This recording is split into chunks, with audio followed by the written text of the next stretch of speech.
More than 100 years ago, a young lineman's dream of a national union of electrical workers began to take shape. His dream became a reality in 1891 in St. Louis with the formation of the National Brotherhood of Electrical Workers. Its first president, a young lineman, still in his early 30s, named Henry Miller, a widower with no known family ties. Being a lineman was his life.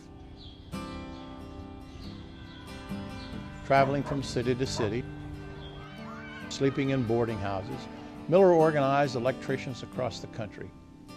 But despite founding what is now the largest union of electrical workers, little is known about Henry Miller's tragically short life, which ended only 4 years after the formation of the union.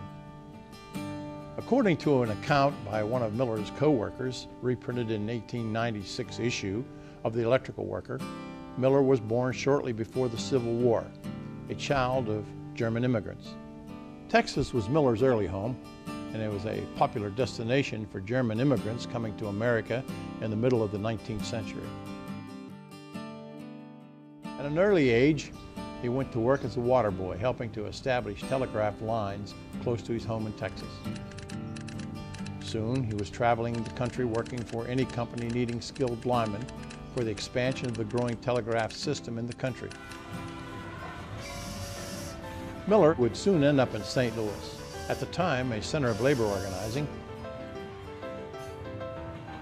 While working at the St. Louis Exposition Hall, a group of local electricians recognized the need for a union. An organizer later met with the group at Stoley's Hall. It was there that the first St. Louis Electricians Union, AFL Federal Labor Union number 5221, was formed.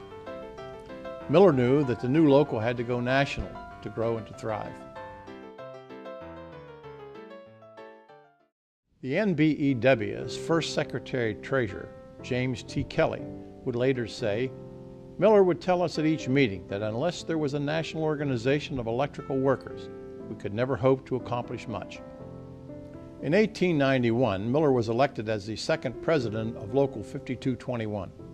In November, he brought together 10 delegates from other FLU locals around the Midwest, all believing the same as Miller, that a national electricians union was essential. The NBEW was founded in the St. Louis boarding house where Miller was living. That building still stands today.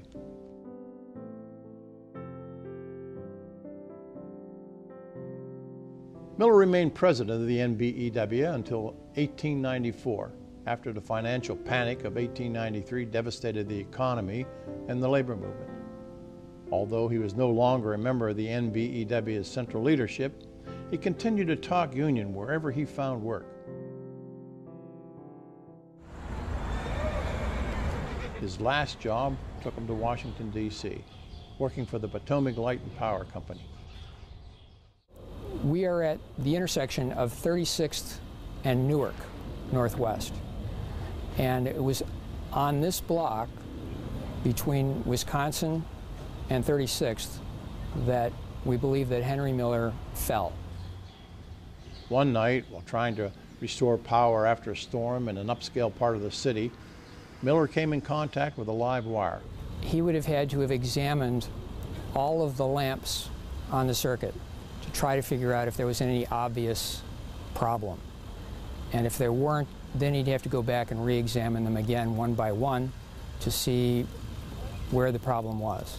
The arc lamps were on very tall poles because they threw out an awful lot of light. And so he put his 30-foot ladder, leaned it up against the lamp pole, and climbed up and was working on it. Now, he could have been in trees, he could have been anywhere, but his partner saw a flash, and the next thing he knew, Henry Miller was tumbling down the ladder, and then they collided, and they both went down. And Henry Miller didn't lose consciousness, he just complained of a sore back. Still conscious but injured, Miller was loaded on the Georgetown streetcar, traveling down Tenleytown Road, now known as Wisconsin Avenue, back to his boarding house on M Street. When the doctor put him to bed, he didn't think there was much wrong with Henry. He was going to check on him the next morning. Henry didn't lose consciousness until about 4 o'clock in the morning, when he went into a coma and then convulsions, followed by death at about 4:30.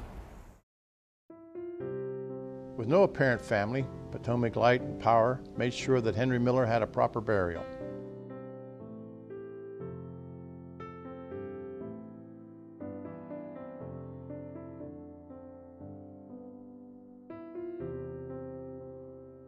Like other great men in this country's history, Henry Miller's work lives on by benefiting the lives of millions to this very day.